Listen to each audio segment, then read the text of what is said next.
Okay, so we're going to talk real quick in this video about the last example of section 7.1 on parallelograms. So just looking at this parallelogram, we already have a lot of information that we know.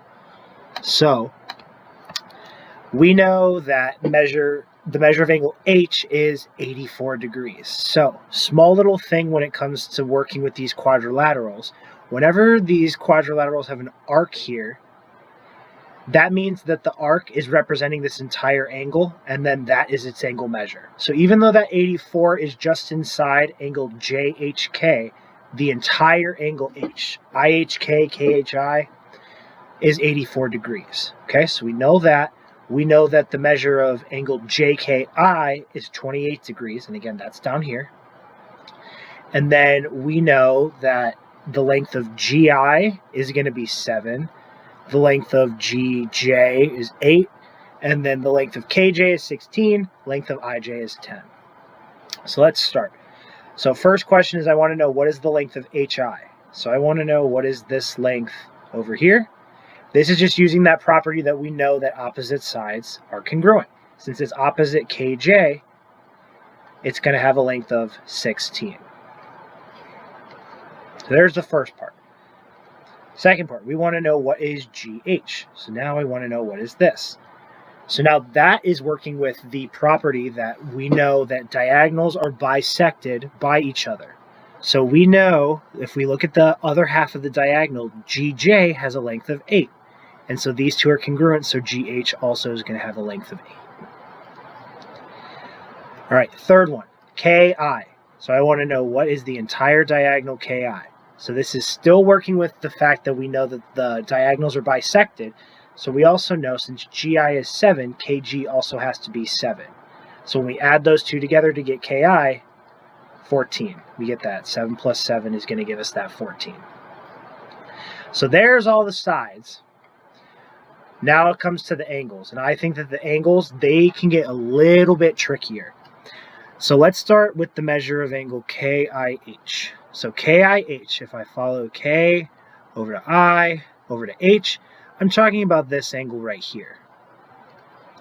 So we know a couple of things about angles when it comes to parallelograms. We know that consecutive angles are supplementary, and we know that opposite angles are congruent. But if I'm just looking at KIH, we don't necessarily, again, that is not, number one, not all of angle I.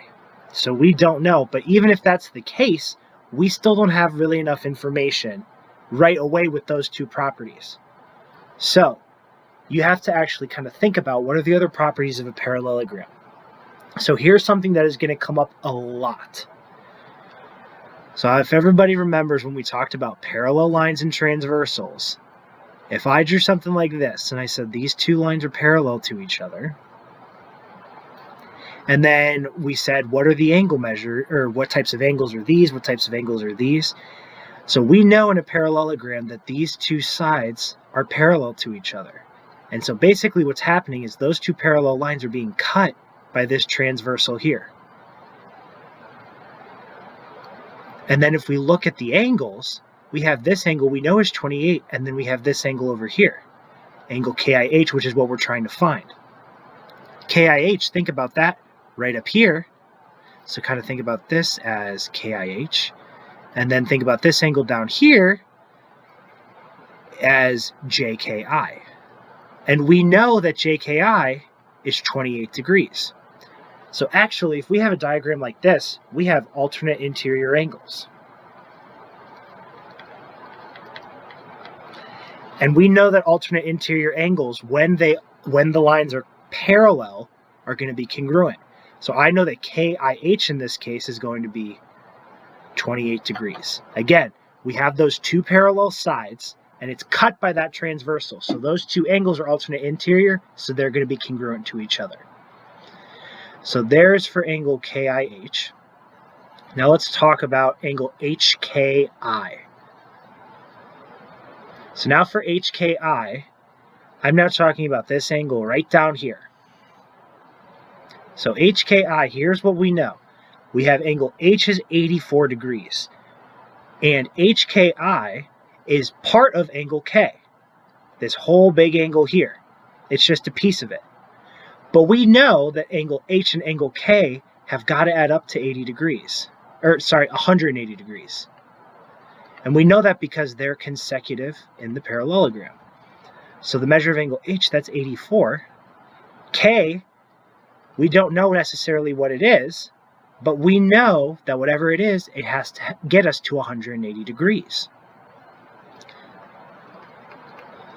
So this is going to equal then 96. 180. Oh, I just gave the answer. There you go. So this is 180, and then you end up getting that the measure of angle K is 96 degrees. So that means the entire angle, so what I still have marked there, is going to be 96 degrees. But if I'm looking, what I just highlighted here, I already have 28 of it. So then to find what HKI is, we know that whatever it is, plus 28, so I'm going to say the measure then of angle HKI, plus 28 is going to have to equal 96.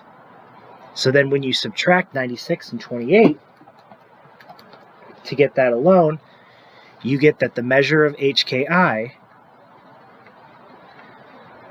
has to be 68 degrees, because that is what's going to make those consecutive angles supplementary. Okay, so that's how we get HKI. Last angle. We want to solve for angle JIH. So angle JIH. So JIH is that angle there.